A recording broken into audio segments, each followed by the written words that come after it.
प्रभु यीशु मसीह के नाम में आपको अनुग्रह, शांति और आशीष मिले।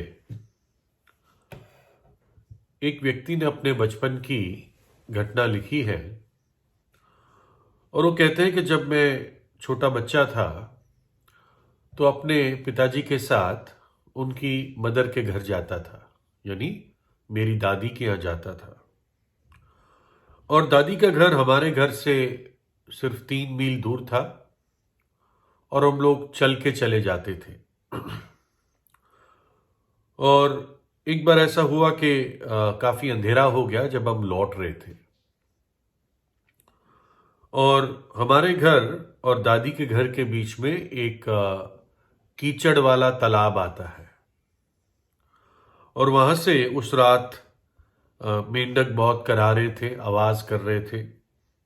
रात को जो कीड़े होते हैं, क्रिकेट्स जिसे कहते हैं, वो भी बहुत तेजी तेजी से आवाज कर रहे थे और पेड़ों की परछाई भी थी। तो ये सब देखकर, ऐसा वातावरण देखकर मुझे बहुत डर लग रहा था। तो मैंने अपने फादर से पूछा कि आ, मुझे कोई चीज पकड़ तो नहीं लेगी, कोई आ तो नहीं जाएगा। तो फादर ने कहा नहीं, कोई खतरा नहीं है। थोड़ी देर बाद मैंने फिर वो सवाल पूछा, उन्होंने वही जवाब दिया।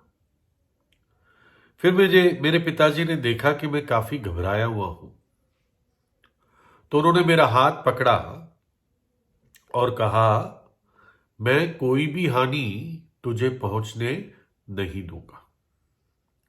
और तब जब उन्होंने हाथ पकड़ा और ये बात कही, मेरा सारा डर चला गया और अब मैं कोई भी चीज का सामना करने को तैयार था जब हम घर लौट रहे थे। और हमारा जो परमेश्वर है, स्वर्गीय पिता है, वो क्या कहता है, उसके वचन में क्या लिखा है और उस पर विश्वास करने वाला एक सच्चा विश्वासी क्या कहता है।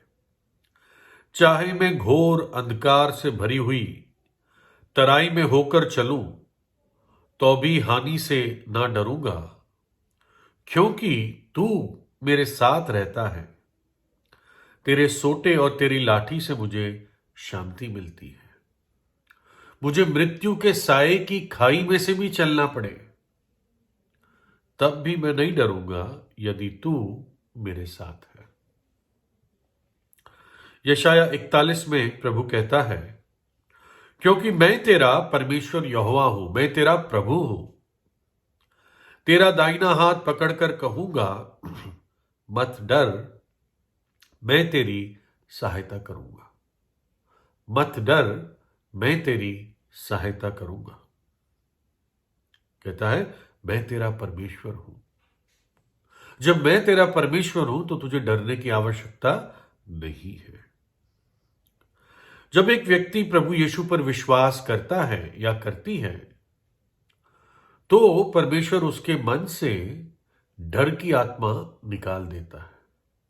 लिखा है, क्योंकि परमेश्वर ने हमें भय की नहीं, डर की नहीं, पर सामर्थ और प्रेम और संयम की आत्मा दी है। डर की आत्मा वो निकाल देता है, पर सामर्थ और प्रेम और संयम की आत्मा देता है। एक बहुत धार्मिक स्त्री थी, लेकिन परेशान थी। तो एक परमेश्वर के दास से मुलाकात हुई और वो परमेश्वर का दास उसको प्रार्थना सिखाता है कि कैसे तू जीवित परमेश्वर से प्रार्थना कर सकती है। तो उसने कहा कि प्रभु ने ये प्रार्थना सिखाई थी अपने चेलों को। और उस परमेश्वर के दास ने शुरू किया कि हे हमारे पिता, तू जो स्वर्ग में है। वो प्रार्थना ऐसे शुरू होती है, हे हमारे पिता, तू जो स्वर्ग में है। तो उस बहन ने उसको वहीं पर रोक दिया कि अगर परमेश्वर हमारा पिता है तो मेरे लिए यही काफी है। ये स्त्री बहुत तंग थी, इसको कई सारी दुष्टात्माएं तंग करती थी। और और अब उसके मन में बड़ी शांति आई जब उसको ये पता चला कि परमेश्वर मेरा पिता बन सकता है। खैर, जो प्रभु ने प्रार्थना सिखाई वो पूरी तौर से इस प्रकार से है। सो तुम इस रीति से प्रार्थना किया करो, हे हमारे पिता तू जो स्वर्ग में है, तेरा नाम पवित्र माना जाए, तेरा राज्य आए, तेरी इच्छा जैसे स्वर्ग में पूरी होती है वैसे पृथ्वी पर भी हो। हमारे दिन भर की रोटी आज हमें दे, और जिस प्रकार हमने अपने अपराधियों को क्षमा किया है वैसे ही तू भी हमारे अपराधों को क्षमा कर, और हमें परीक्षा में ना ले जा परंतु बुराई से बचा, क्योंकि राज्य और पराक्रम और महिमा सदा तेरे ही है। ऐसा ही हो। और यही प्रार्थना का सबसे पहला वाक्य उस डरी हुई स्त्री ने समझ लिया, ऐ हमारे पिता तू जो स्वर्ग में है, और उसने विश्वास किया अगर परमेश्वर मेरा पिता है और उसने मेरा हाथ थामा हुआ है तो मुझे किसी भी दुष्ट आत्मा या भूत से या किसी भी विपत्ति से डरने की जरूरत नहीं है। लेकिन परमेश्वर मेरा पिता कैसे बन सकता है? क्या वो मेरा पिता है? हाँ, सृष्टि से वो सब मनुष्यों का पिता है, लेकिन व्यक्तिगत रीति से, संबंध की रीति से वो मेरा पिता कैसे बन सकता है ना? जो व्यक्ति पाप में जीता है वो जाने या अनजाने में वो परमेश्वर का विरोधी है, क्योंकि परमेश्वर पाप से घृणा करता है, और यदि आप पाप में जीवन बिता रहे हैं तो आप वो काम कर रहे हैं जिससे वो घृणा करता है। तो इसलिए मैं कैसे अपना संबंध परमेश्वर के साथ ठीक करके उसकी संतान बन सकता हूं? लिखा है यूहन्ना 1:12 में, परंतु जितनों ने उसे ग्रहण किया, यानी जितनों ने प्रभु यीशु को ग्रहण किया, उसने उन्हें परमेश्वर की संतान होने का अधिकार दिया, अर्थात जो उसके अर्थात यीशु के नाम पर विश्वास करते हैं। जो प्रभु यीशु के नाम पर विश्वास करते हैं, प्रभु यीशु उनको परमेश्वर की संतान होने का अधिकार देता है। अधिकार शब्द को आप ध्यान दीजिए, आपको अधिकार मिलता है कि परमेश्वर अब मेरा पिता है।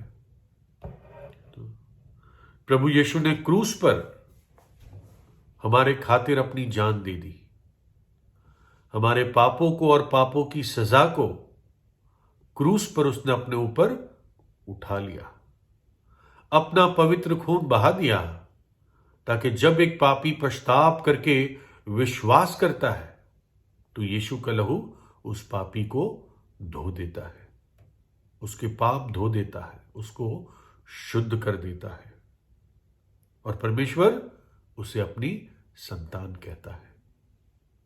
वो व्यक्ति एक नया जीवन पाता है। जैसे आपने अपने परिवार में एक दिन आपने जन्म लिया, वैसे ही जो व्यक्ति सच्चा पश्चाताप करके प्रभु यीशु पर और उसके क्रूस के बलिदान पर और ये सत्य पर कि वो तीसरे दिन जी उठा, अगर इस बात पे विश्वास करता है तो उस दिन उस क्षण वो परमेश्वर के परिवार में एक नया जन्म लेता है, और परमेश्वर तब से उसका पिता है, जो कहता है मत डर, मैं अपने दाहिने हाथ से तेरे हाथ को थामे रखूंगा। तो जैसे एक प्रेमी पिता इंतजार करता है, वैसे ही वो हर एक पापी का, आपका भी इंतजार करता है। क्या इंतजार करता है? कि आप पश्चाताप करें, हर पापी पश्चाताप करे और परमेश्वर के पास लौट कर आए। वो बहुत प्रेम से हर एक उसके पास लौट कर आने वाले को ग्रहण करता है। जो भी सच्चे और टूटे हुए मन के साथ प्रभु यीशु के पास आता है, वो कभी उसको बाहर नहीं निकालता। किसी भी क्षण, किसी भी समय एक पापी प्रभु यीशु के चरणों पर जा सकता है। जहां पर भी आप हैं, अपने घर में भी सच्चा विश्वास कीजिए। अपने घुटनों पर आकर प्रभु यीशु से प्रार्थना कीजिए और उसको अपने हृदय में बुलाएं। प्रभु यीशु आपको आशीष दे।